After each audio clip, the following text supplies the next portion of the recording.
और च्यवन ऋषि के नेत्रों में शूल को डाल दिया। उसी समय च्यवन ऋषि का तप भंग हो गया। क्रोध के मारे सबका मल मूत्र बंद कर दिए।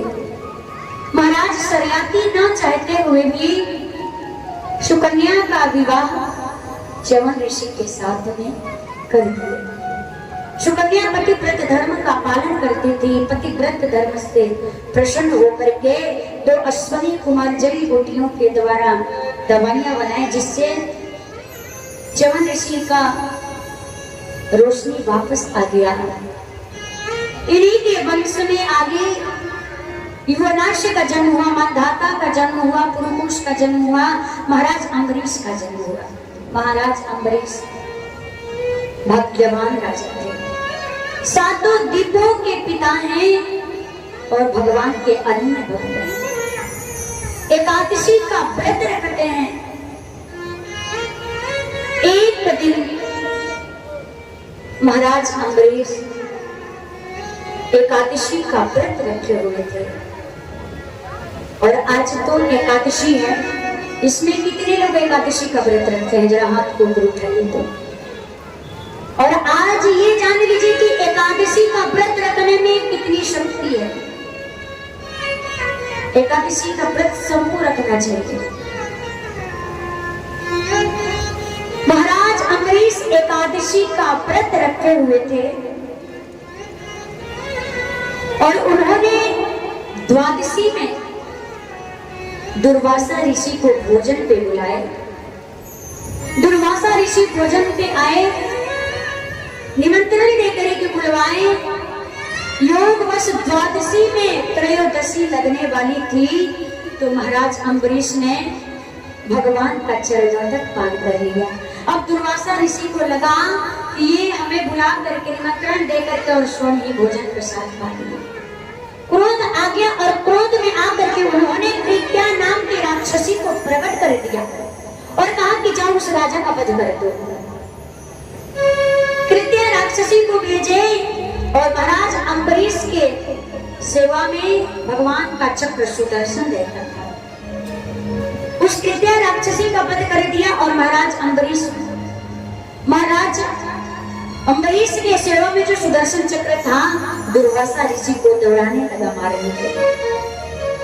भागते भागते शिव जी के पास गए, उन्होंने शरण नहीं दिया। ब्रह्मा जी के पास गए, उन्होंने भी शरण नहीं दिया।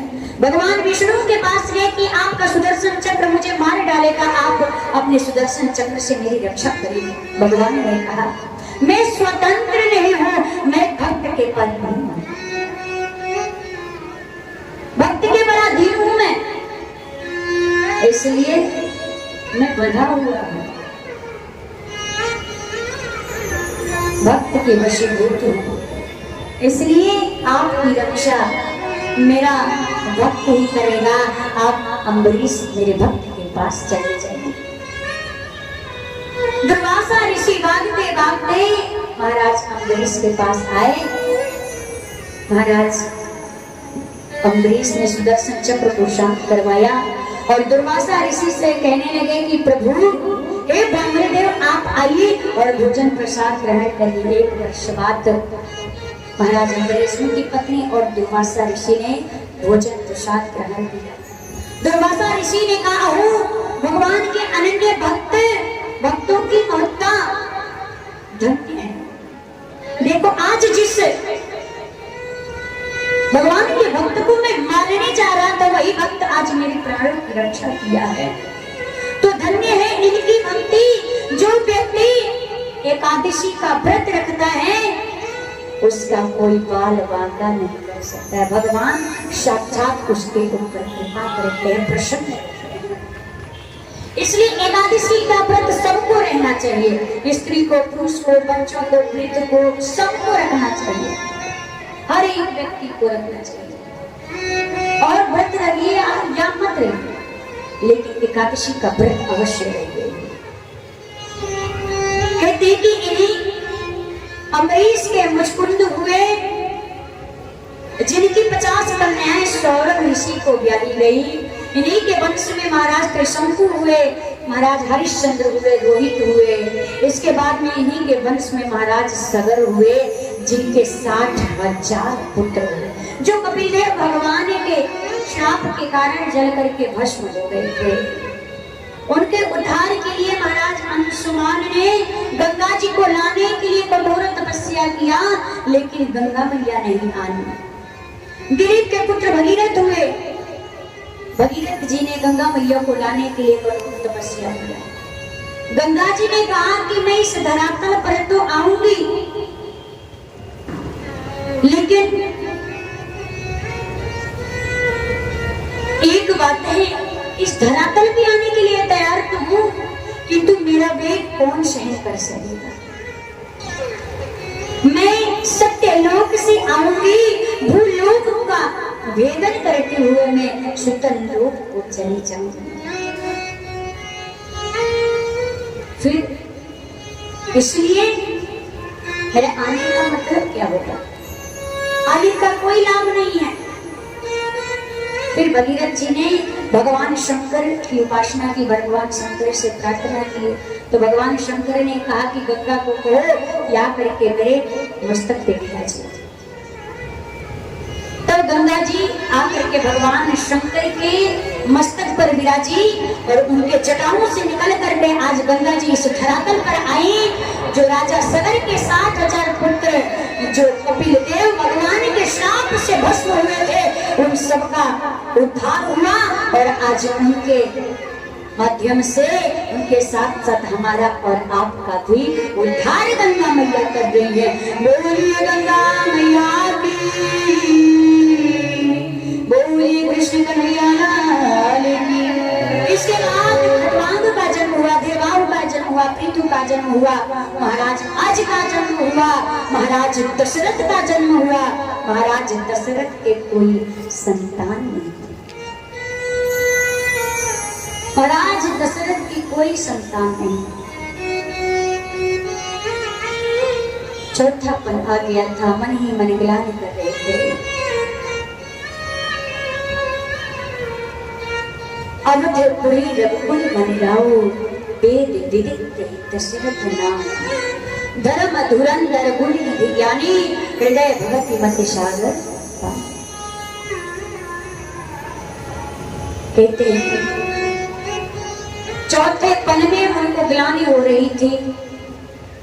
हे के बारे पत मन मारी, वह बलानी मोर सुतनारी।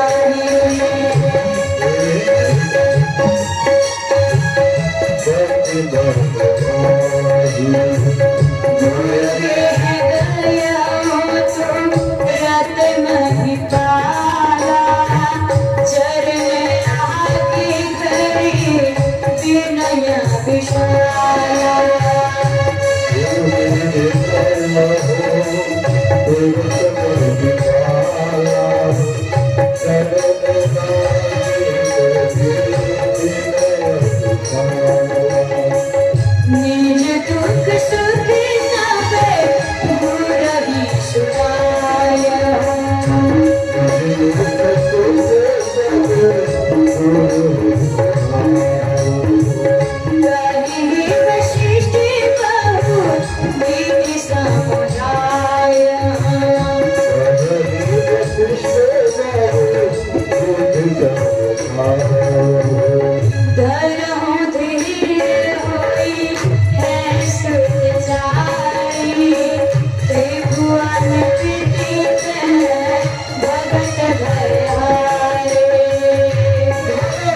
बार भूपत मन माही भय गलाए मोर शुद्ध नहीं।